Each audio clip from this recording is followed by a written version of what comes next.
Ta vie, telle qu'elle est maintenant, ressemble à une pièce en flammes. Non pas parce que tout est perdu, mais parce que tout brûle en même temps. Tes doutes, tes culpabilités, ton désordre, tes émotions incontrôlées, ton passé que tu continues à respirer, même si tu jures l'avoir surmonté. Et pendant que le feu avance, tu restes debout au milieu de la fumée, espérant que quelqu'un vienne te sauver. Mais personne ne vient. Personne n'entrera. C'est le moment où tu dois accepter que, si tu ne prends pas le contrôle, l'incendie te consume. Sois franc avec toi-même. Le chaos n'est pas apparu de nulle part. Tu l'as laissé grandir.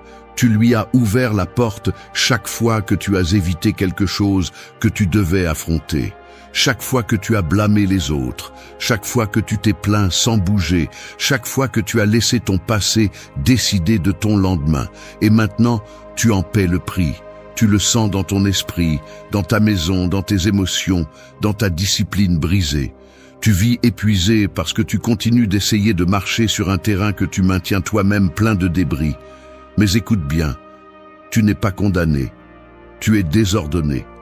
Et le désordre, aussi chaotique soit-il, a une solution si tu as le courage de le regarder en face. C'est de cela que parle cette vidéo. Pas de motivation infantile, pas de belles phrases, pas de te faire sentir bien. Ici, tu vas affronter la version de toi qui a créé ce désastre pour que tu puisses devenir la version qui le résout enfin. Si tu restes jusqu'à la fin, tu recevras une carte claire, dure, pratique. 8 leçons pour arrêter de traîner un passé qui n'a plus le droit de te gouverner. 8 étapes pour te reconstruire de l'intérieur. 8 décisions qui peuvent faire de 2025 le point de basculement que tu attends depuis trop longtemps. Commençons. Ce ne sera pas doux, mais ce sera nécessaire. 1. Prends le contrôle de ta vie. Imagine que tu es assis au volant d'une voiture qui a roulé seule pendant des années sans que tu la diriges. Le moteur rugit, la route vibre et les virages se rapprochent sans que tu aies les mains sur le volant. C'est ainsi que tu as vécu jusqu'à présent, laissant tes émotions, ton passé, tes impulsions et tes excuses décider pour toi. Puis, tu es surpris quand tu finis toujours au même endroit, épuisé, frustré, sentant que ta vie est un chaos que tu ne peux pas contrôler. Mais écoute quelque chose avec une clarté absolue. Personne ne va entrer dans ta vie pour mettre de l'ordre dans ce que tu continues à laisser en ruine. Personne ne va te donner de la discipline. Personne ne va prendre la responsabilité de tes décisions. C'est ton moment pour accepter que beaucoup de ton chaos actuel n'est pas de la malchance. C'est un manque de direction, un manque de contrôle, un manque de responsabilité. Et même si ça fait mal, c'est aussi libérateur parce que si tu l'as créé, tu peux le démanteler. Prendre le contrôle n'est pas répéter des phrases motivantes, c'est arrêter de te réfugier dans des excuses élégantes. Je n'ai pas le temps, je ne peux pas changer, je suis comme ça, mon passé m'a marqué. Tout cela semble logique, mais en réalité, cela signifie « j'ai peur de me confronter à moi-même ». Et tu resteras coincé tant que tu permettras à cette peur de prendre des décisions pour toi. Le stoïcisme te dit quelque chose de simple. Tu ne peux pas contrôler tout ce qui t'arrive, mais tu peux contrôler comment tu réagis. Et cette seule compétence peut changer toute ta vie. Tu contrôles ta vie quand tu arrêtes de réagir à tout ce qui se passe et que tu commences à agir avec intention. Quand tu décides que tes émotions ne seront plus le moteur qui te traîne, mais des signaux que tu sais interpréter. Tu contrôles ta vie quand tu arrêtes de blâmer les autres pour des blessures qu'il est temps pour toi de guérir.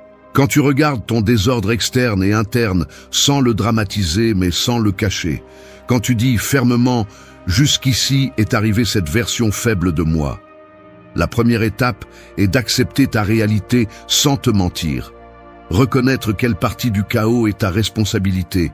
Voir ta vie comme tu verrais une chambre en désordre, vêtements jetés, déchets accumulés, vaisselle sale. Tu ne pleures pas pour ça, tu dis simplement « j'ai du travail à faire ».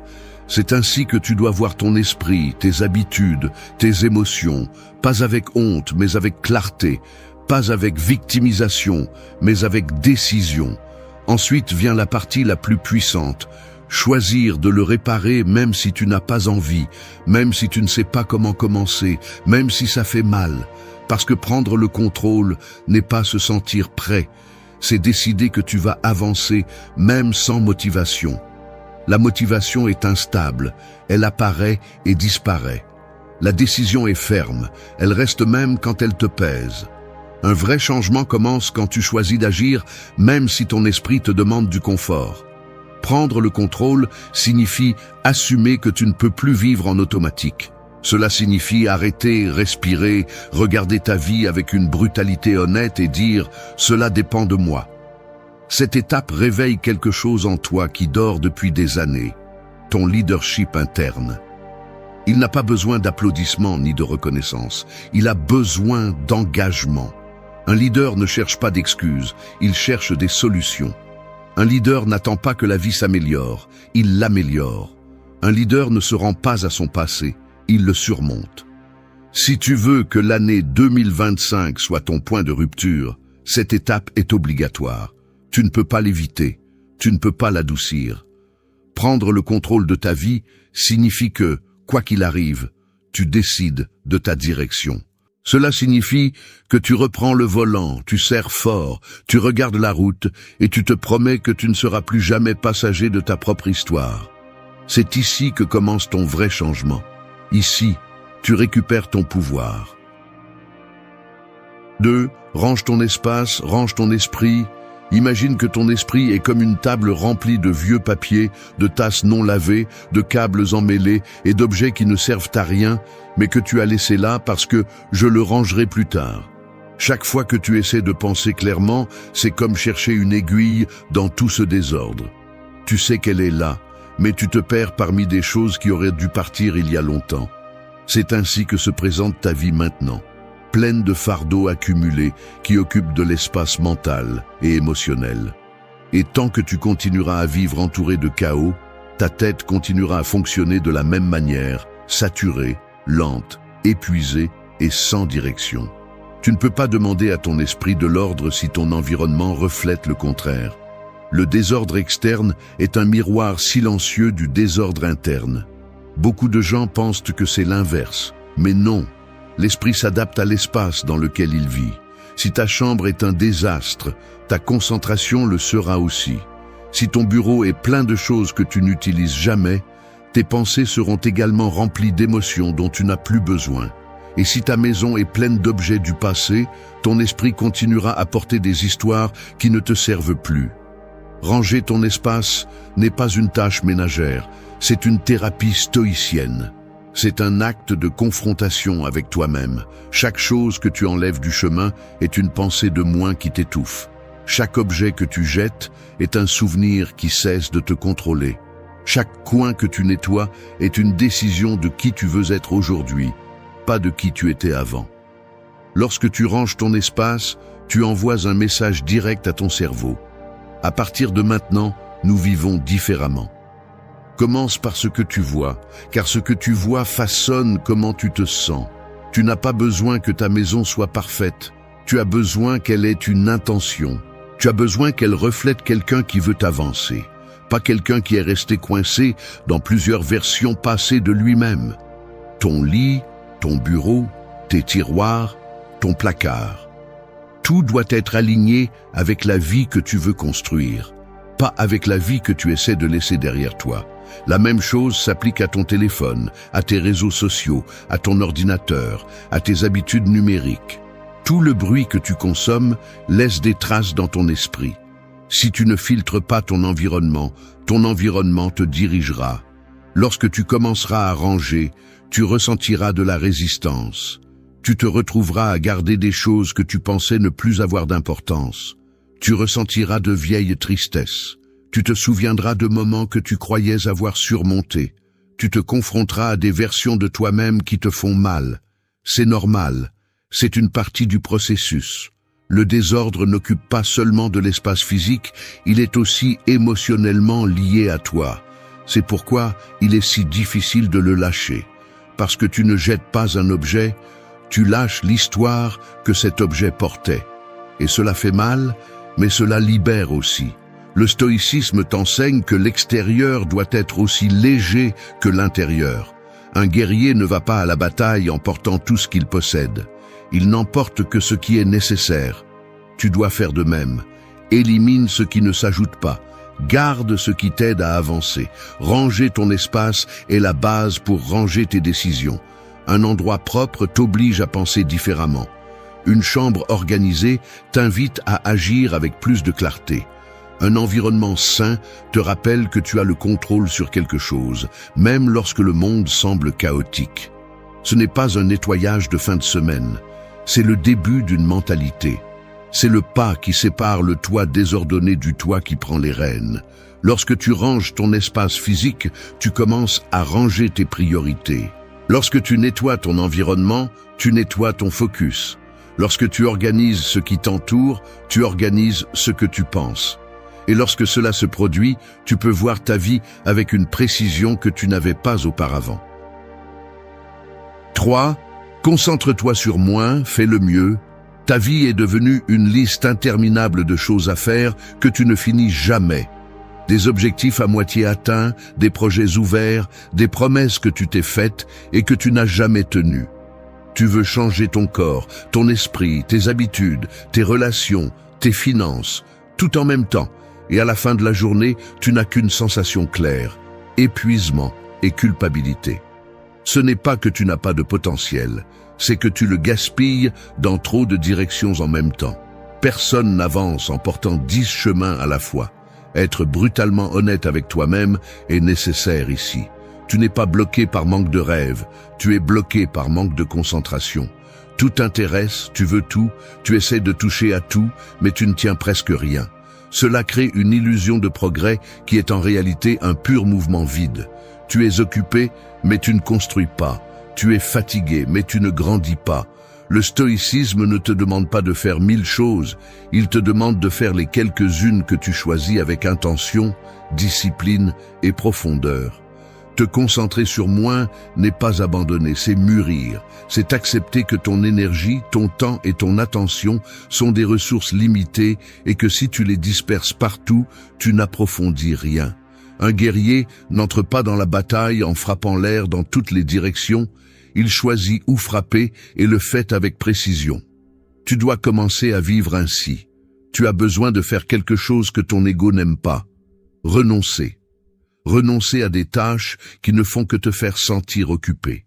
Renoncer au besoin de prouver à tout le monde que tu peux tout faire.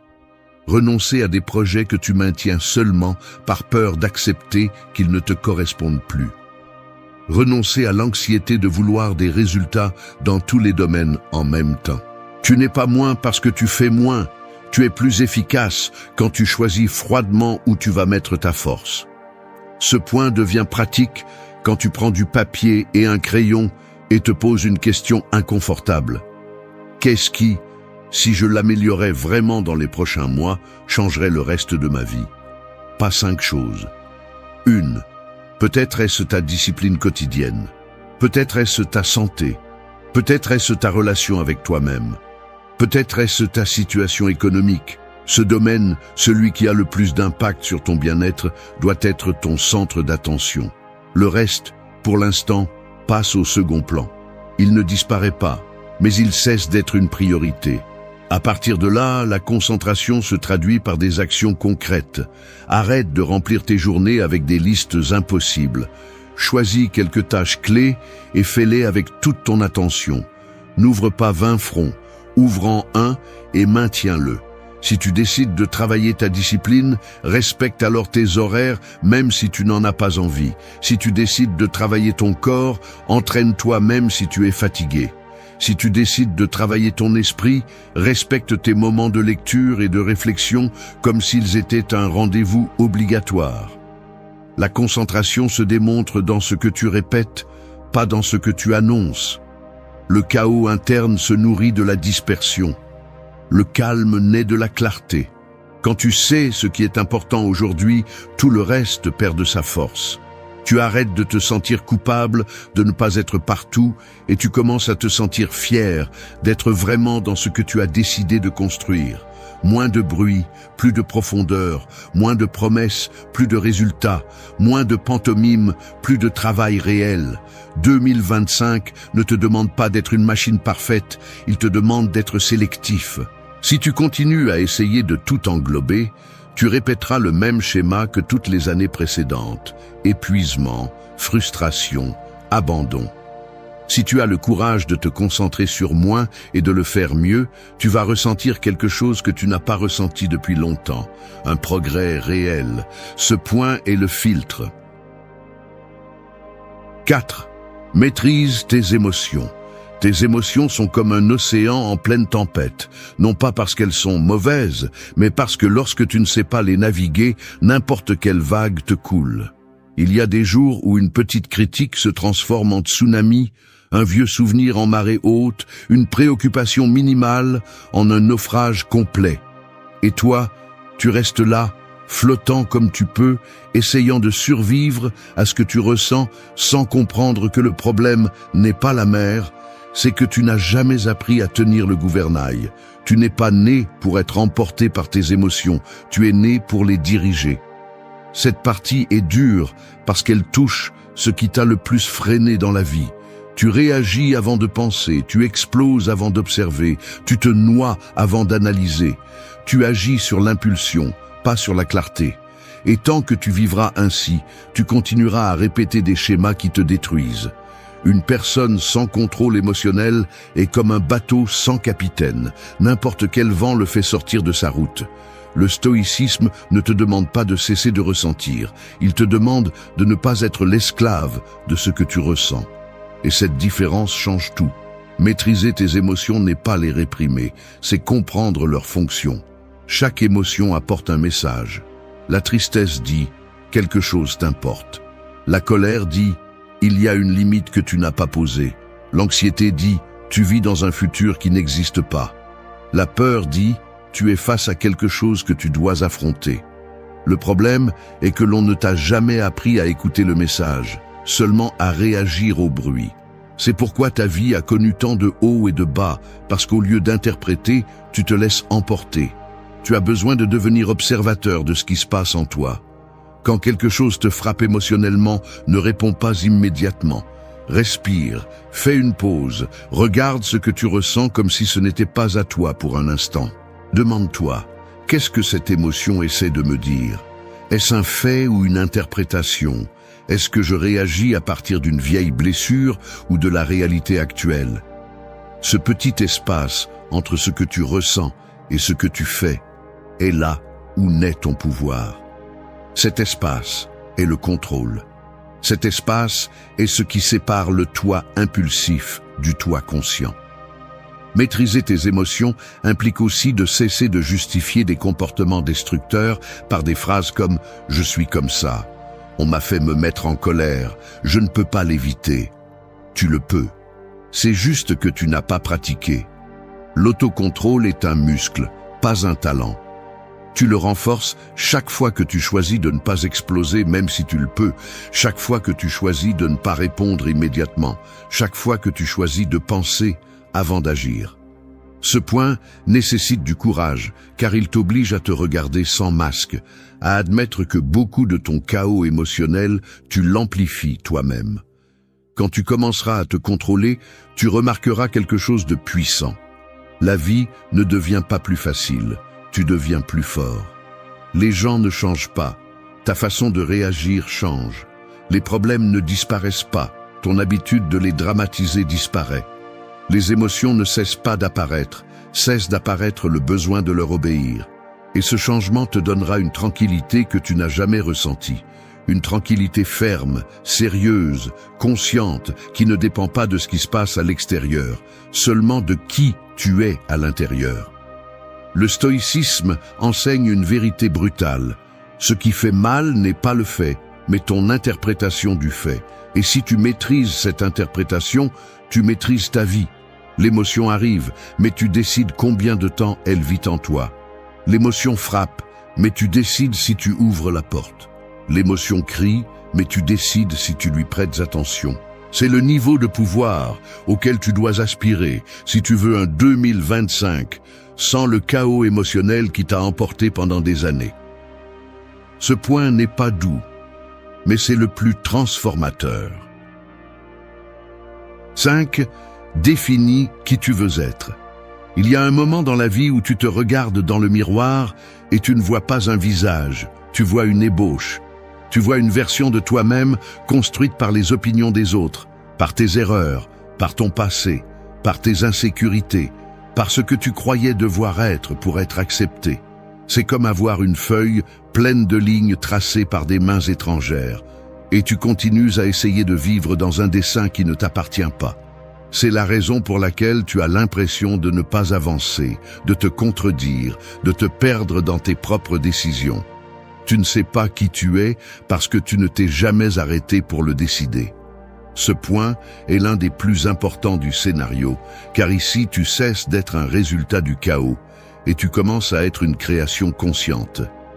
Jusqu'à présent, tu as vécu en réagissant à la vie, en t'adaptant à ce qui se passe, en prenant des décisions à partir de la confusion, en répétant des habitudes qui ne correspondent pas à la personne que tu dis vouloir être.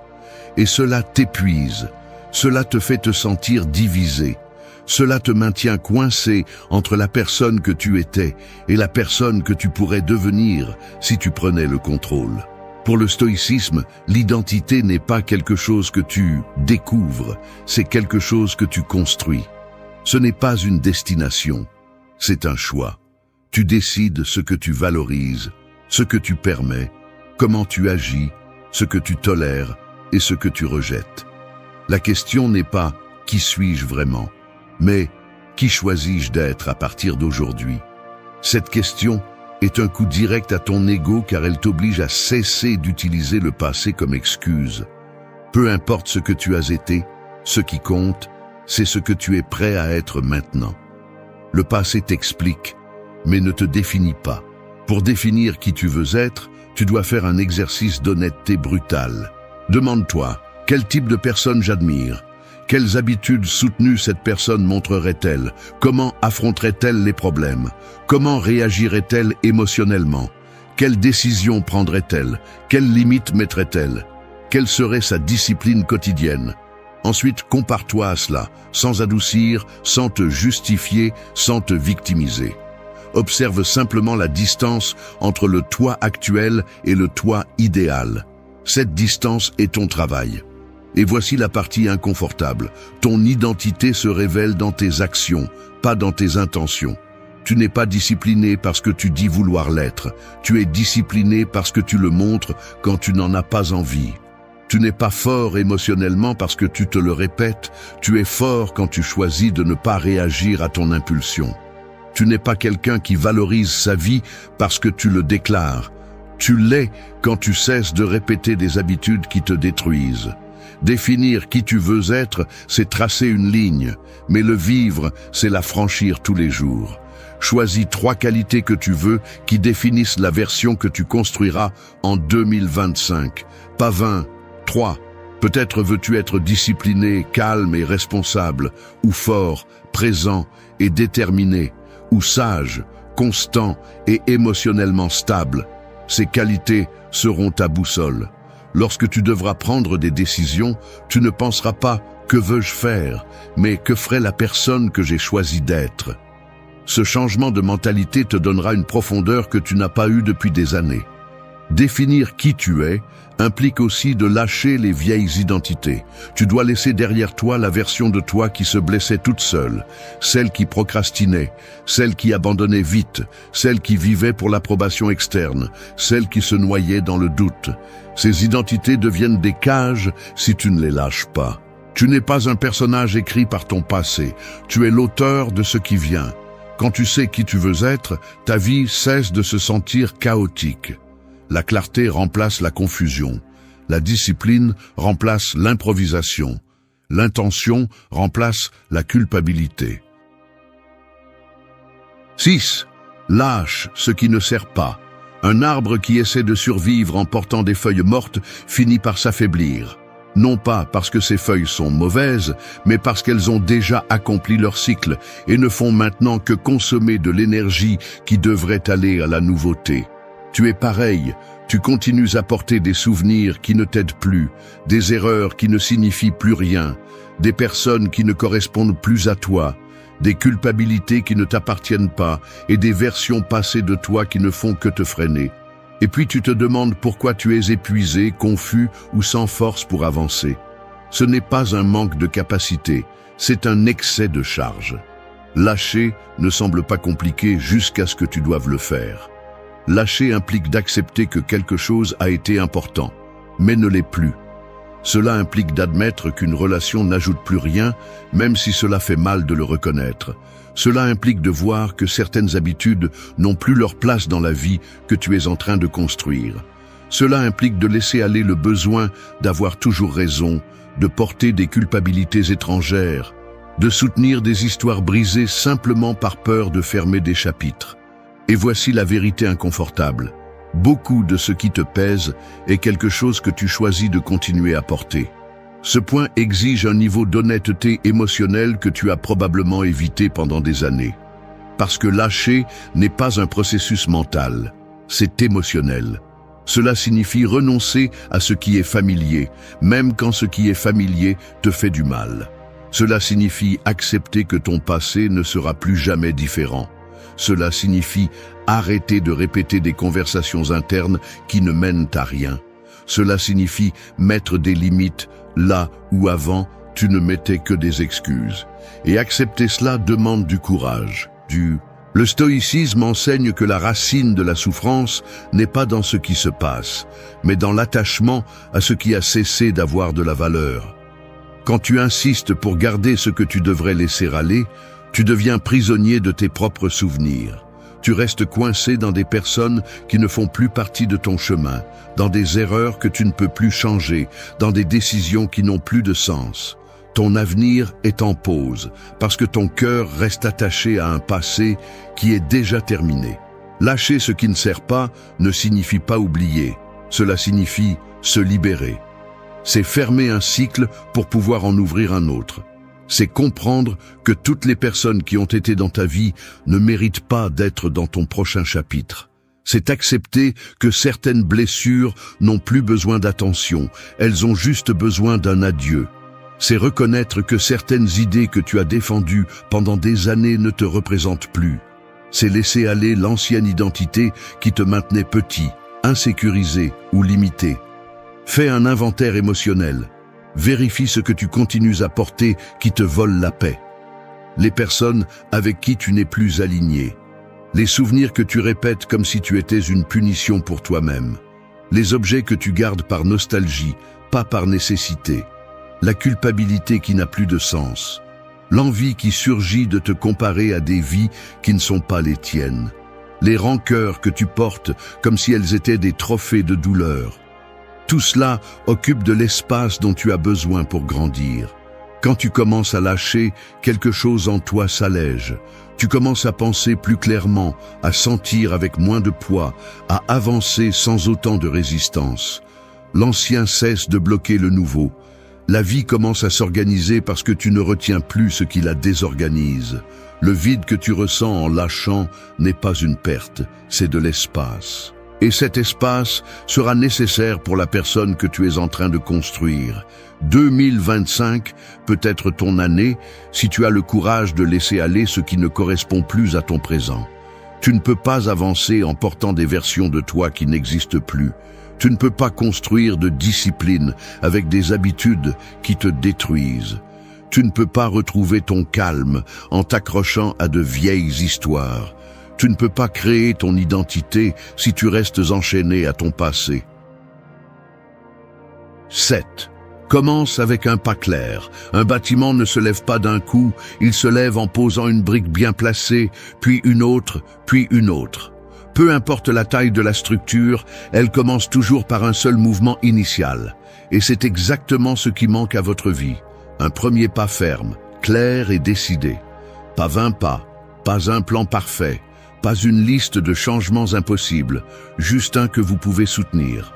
Le chaos que vous ressentez ne vient pas de la complexité de votre vie, il vient de votre incapacité à commencer par quelque chose de concret. Pendant des années, vous avez voulu tout changer en même temps. Et cela a été votre chute. Vous avez essayé de réparer votre discipline, votre esprit, votre corps, vos relations, votre argent, votre passé, tout en même temps. Cela vous a brisé. Personne ne peut se reconstruire sur autant de fronts simultanés. L'anxiété que vous ressentez n'est pas un manque de capacité, c'est un manque de direction. Votre vie n'a pas besoin de vitesse, elle a besoin d'un début. Un point de départ que vous pouvez maîtriser. C'est le but de cette étape. Le stoïcisme enseigne que l'action correcte naît de la clarté, pas de l'impulsion. Si vous ne définissez pas votre premier pas, vous vous perdrez parmi les idées, les émotions et les distractions. Vous devez choisir un premier mouvement qui ouvre la voie. Un acte qui symbolise le véritable début de votre transformation. Quelque chose de petit mais puissant. Quelque chose qui marque un avant et un après. Quelque chose que vous pouvez soutenir même dans vos mauvais jours. Cette étape sera votre ancre.